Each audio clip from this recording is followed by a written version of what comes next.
Caros amigos internautas, um bom dia. Esse é o início de uma série de programas que nós teremos no nosso canal Areia Branca. Esse é o nosso primeiro encontro de vários encontros que nós teremos, abordando sempre temas relevantes, temas sobre a saúde, que vocês podem até sugerir também, de acordo com a importância do tema. Vocês podem entrar em contato com o nosso canal Areia Branca, e sugerir temas que a gente poderá abordar aqui nos nossos diversos encontros que nós teremos. Hoje nós abordaremos inicialmente um tema muito especial, um tema muito prevalente, chamado hipertensão arterial sistêmica, onde nós abordaremos várias dúvidas correntes no nosso dia a dia, onde os pacientes, geralmente, na nossa prática clínica diária, eles nos abordam com essas perguntas, e nós hoje traremos, realizaremos e tiraremos muitas dúvidas do dia a dia contínuo que vocês hipertensos têm em relação a esse tema tão importante e tão prevalente na nossa região, que se chama hipertensão arterial. Caros amigos, o nosso tema de hoje chama-se hipertensão arterial sistêmica. E o que seria hipertensão arterial? É a famosa pressão alta. Quanto é que a gente considera que o paciente tem pressão alta? A pressão alta ela é considerada quando você tem valores maior ou igual a 14/9, tá certo? E o que é a hipertensão?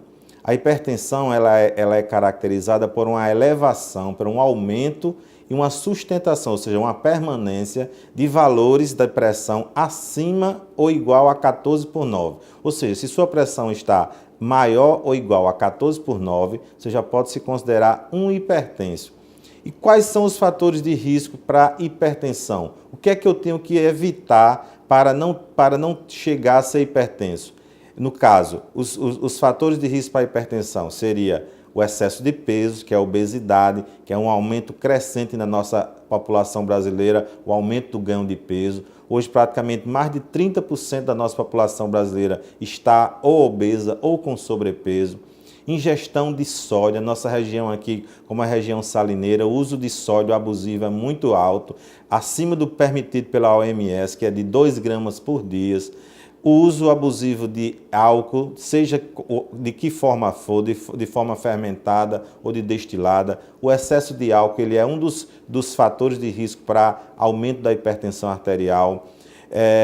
O sedentarismo, hoje em torno de 50% da população brasileira ela é sedentária. Então o sedentarismo é um fator de risco importantíssimo para a gênese, para o desenvolvimento de hipertensão arterial. O uso de dietas hipercalóricas, dietas ricas em colesterol, dietas ricas em frituras, aquela dieta que é pobre em fibras, tipo frutas, verduras, legumes, uma dieta pobre em peixes, em derivados lácteos, tá certo? Ou seja, aquela dieta que não é a chamada dieta do Mediterrâneo, uma dieta rica em fibras e pobre em gorduras. Essa dieta hipercalórica ela é um fator de risco para o paciente desenvolver hipertensão arterial.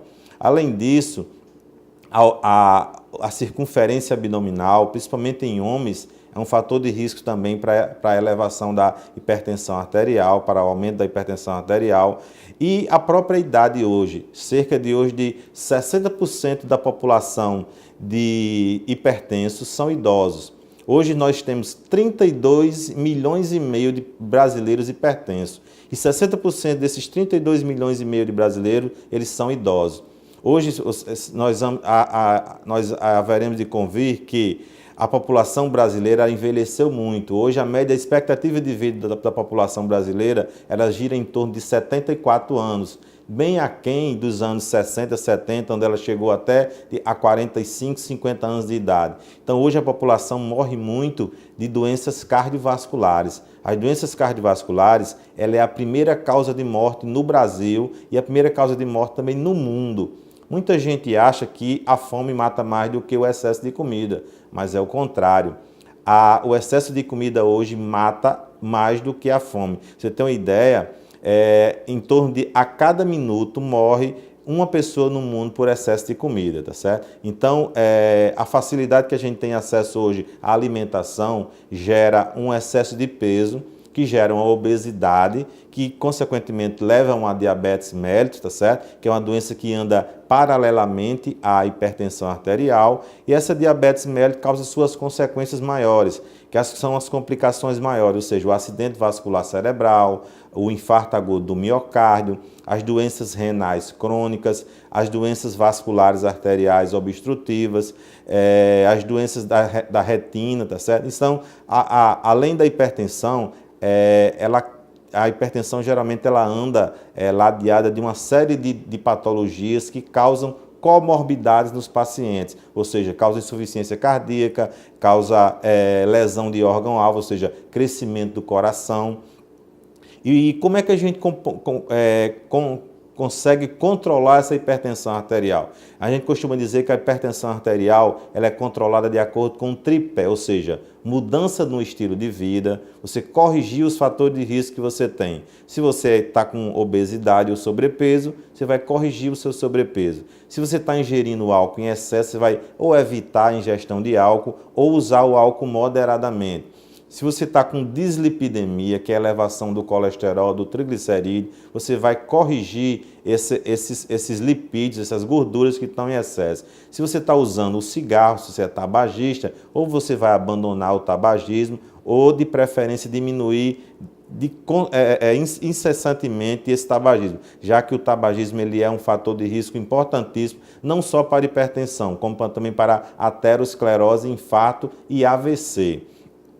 O outro tripé do tratamento da hipertensão, além da correção dos fatores de risco, seria a atividade física, ou seja, a abolição do sedentarismo. A atividade física ela é importante mais ou menos com 30% na redução dos níveis de pressão do paciente.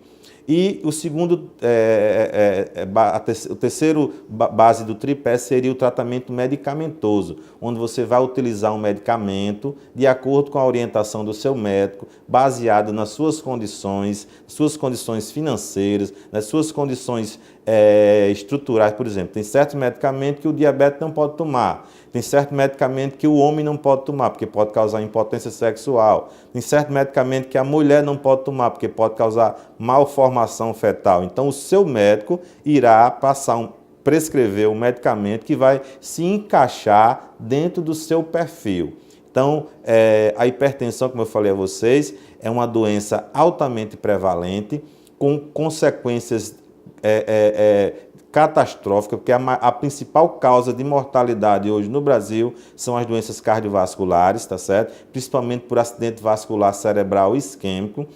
E a gente trata muito mal ainda a nossa hipertensão. Para vocês terem uma ideia, cerca de somente 30% dos nossos hipertensos, dos 32 milhões e meio de hipertensos, somente 30% deles são bem controlados, o restante são mal controlados. Então a gente ainda precisa aprender muito a controlar bem o nosso paciente para que diminua até os gastos do setor público nas filas do SUS, evitando que pacientes internem por insuficiência cardíaca, por acidente vascular cerebral, por infarto agudo do miocárdio, fazendo com que esse paciente tenha uma sobrevida e uma morbimortalidade menor. Ou seja, a gente precisa muito aprender ainda a tratar o nosso paciente hipertenso. Eu queria desejar a vocês um bom dia, dizer que esse foi somente o primeiro de nossos vários encontros. Outro dia nós estaremos aqui abordando outros temas que vocês mesmos podem sugerir ao nosso canal Areia Branca. E eu queria desejar a vocês um bom dia e nós estamos aqui brevemente abordando outro tema.